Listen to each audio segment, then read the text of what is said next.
31.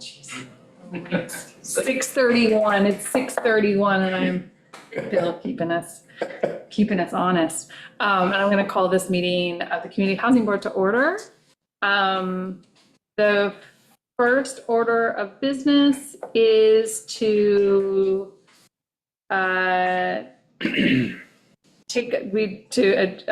approve the minutes from last meeting, which was I'll make a motion to. That was And almost pretty non-existent. Yeah. easy. Pretty easy. Okay, great. All in favor? Aye. Okay, so moved. Excellent. We might move this around a little bit, but I'm gonna kind of go through the agenda. I'm gonna give the ADU +1 update, and Peter, you tell me if I have anything not right. So we have, as of the last check-in, we had 14 applicants approved. There are actually an additional, I happen to know that there are an additional 2 that were approved in the last week because they texted me. So I believe we are at 16 at this point. So we have 2 projects in design and construction.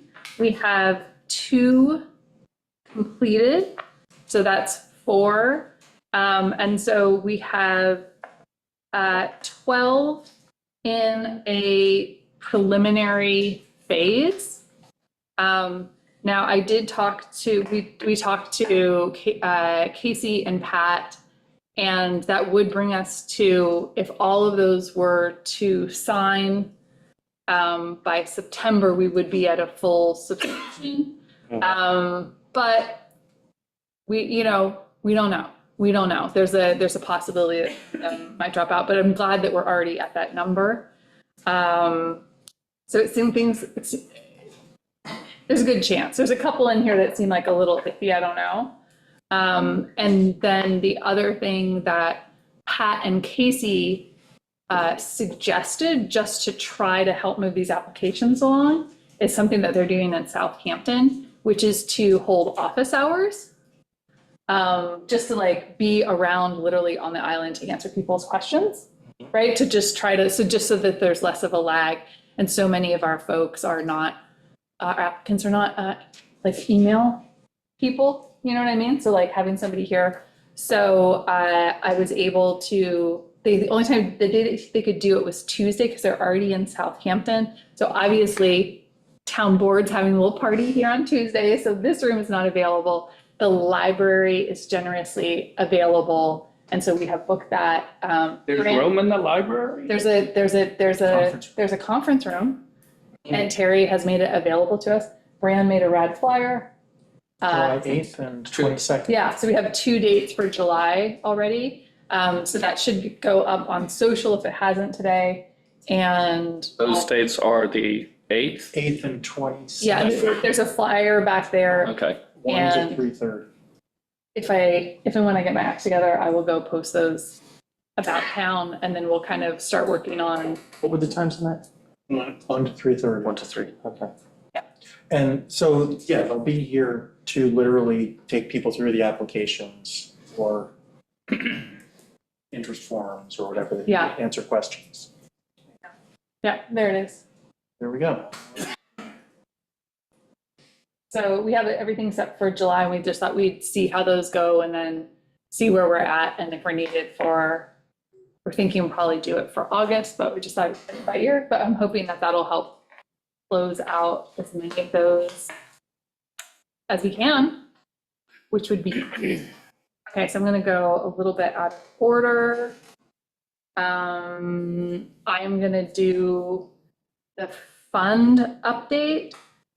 So in May, we had just over $46,000 that came in. We earned just under $4,000 in interest, so we are at 1.12. So that's a cool thing. So please. And Yeah, so now is now we're gonna give like kind of we're gonna talk a little bit about the RFQ. There's some stuff that we're gonna talk about with everybody, and then there's some stuff that we're gonna go into executive session. And so just to kind of recap, the deadline closed for receiving responses for the RFQ. We had a couple people that were interested, two applicants that got pretty far down the road. Towards the end, we had one drop out. They were private, and the lease term was just too long. They just couldn't do the 30 years. That was like one of the major things. So in full disclosure, we had just one final applicant. We're very lucky because it's an extremely qualified applicant. It is CDLI, who we already have a relationship with. They are administering our ADU grant, and then they also work with the town with the septic grants. So I would just say, in retrospect, having not done this before, what I at least for my learning was, it could really only be an institutional applicant that probably could pull off something like this. And my personal opinion would be there's really only two housing nonprofits out here that I would imagine would be CDLI and then the Long Island Housing Partnership.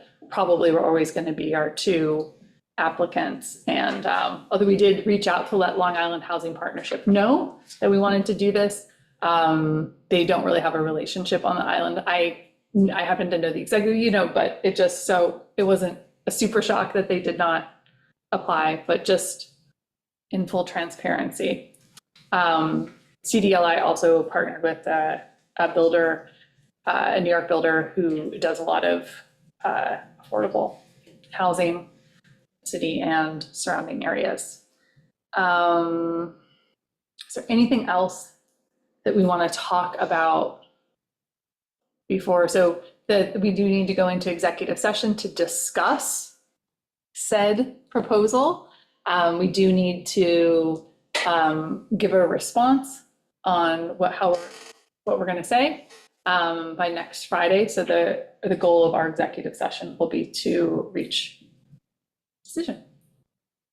Well, do you want to go to like any old business or new business before we go in? Yes, I do. One thing, Liz, Yeah. before I guess we leave this for the, for the public record, Yeah. because we all kind of know this, that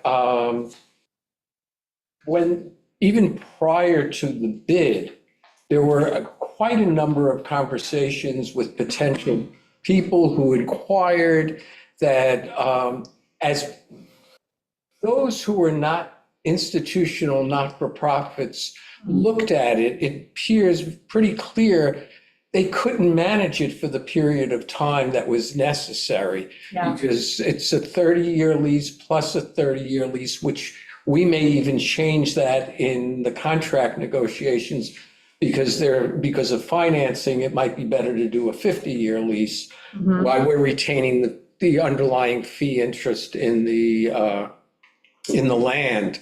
So it's not really all that surprising that there was one bidder who happens to have all of the qualifications. And I think that that's an important piece of information, to get out there, that there were people who came, Yeah. did tours, et cetera.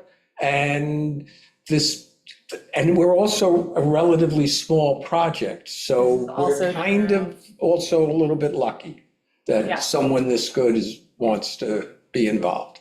So I just wanted to put that kind of out there on the I'm record. glad that that's on the record. Is there anything else that we? Pro housing. Oh, Not getting off. oh. Just this whole business. Yeah. Do you want to, should we let May give the pro-housing community update? So I'm going through the updated data for last year because last time I did the math statistics, we were pretty close. And it looked like maybe if this past 2024 and into 2025, we had more housing going on, and the ADUs that you guys have done would count towards that, we might be able to become a pro-housing community based on our percentages and our math, as opposed to that resolution that the state wants you to sign without amending. So I'm working on updating all the numbers and kind of figuring out if we qualify based on that step.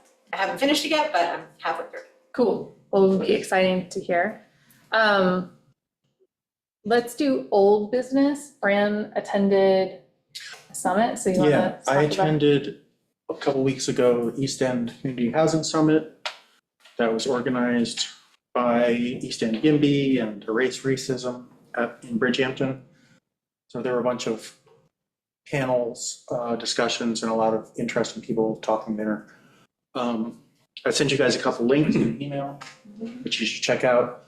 I think the main thing that the keynote speaker was a guy from Hudson Valley, I say it correctly, Hudson Valley Alliance for Housing and Conservation.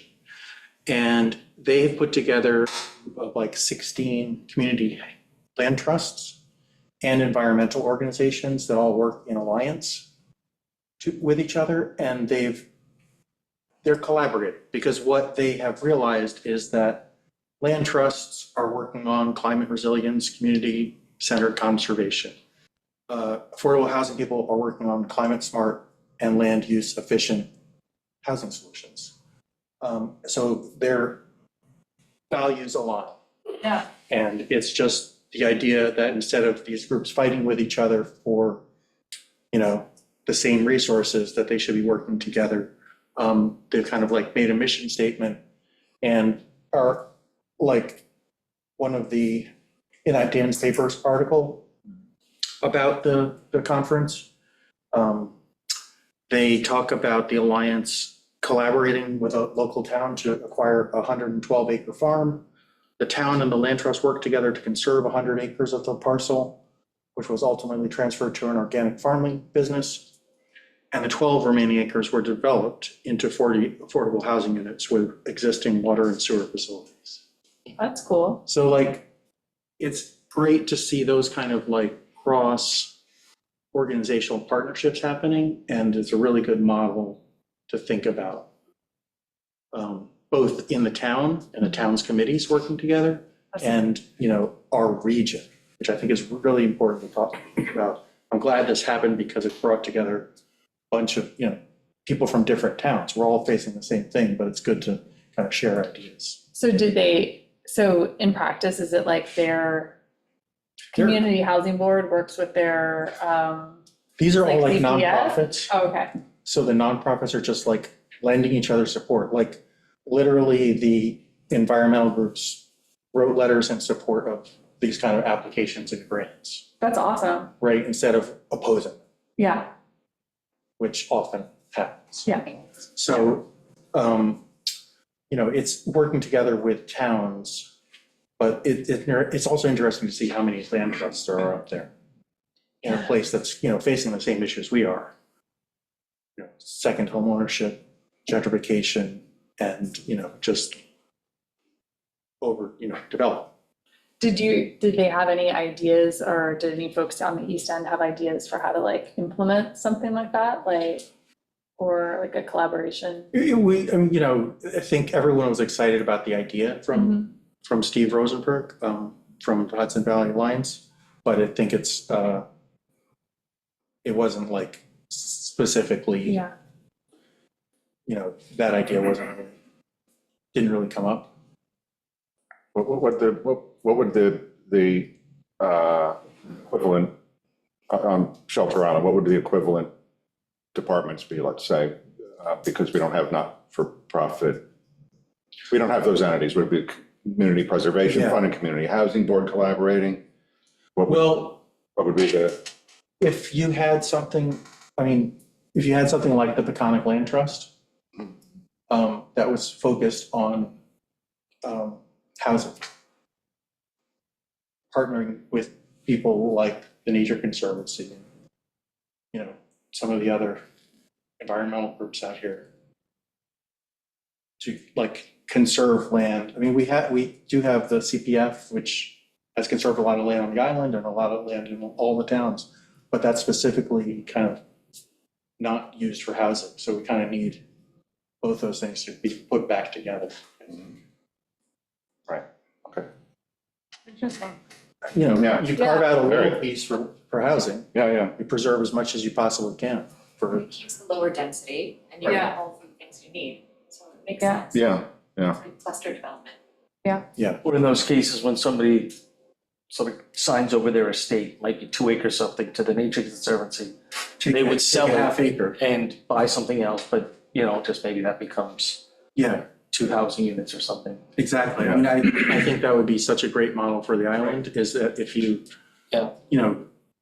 took a tiny piece and developed one small, affordable housing, or community housing at a time Yeah. with those kind of donations. and We spread have two of out. them on the island now. One hasn't, one is not, won't work. The other one could work The very Nature well. Conservatory? Nature Conservancy, yeah. Why wouldn't one of them work? Wetlands, things like that, it's just not feasible Oh, so to. they want to preserve it.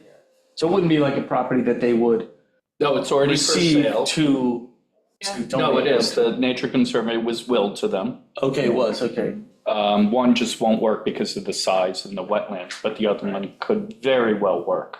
That's an interesting idea to reach out there.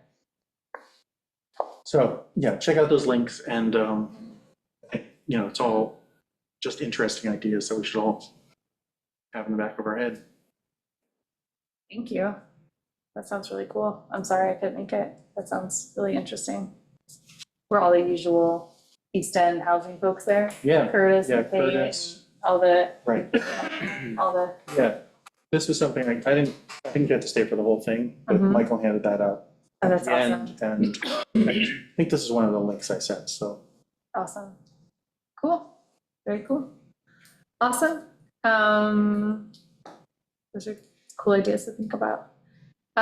Do we have any other old business that you want to cover? And any new business? All right. With that, I'm going to move us to executive session. Thank you so much for coming.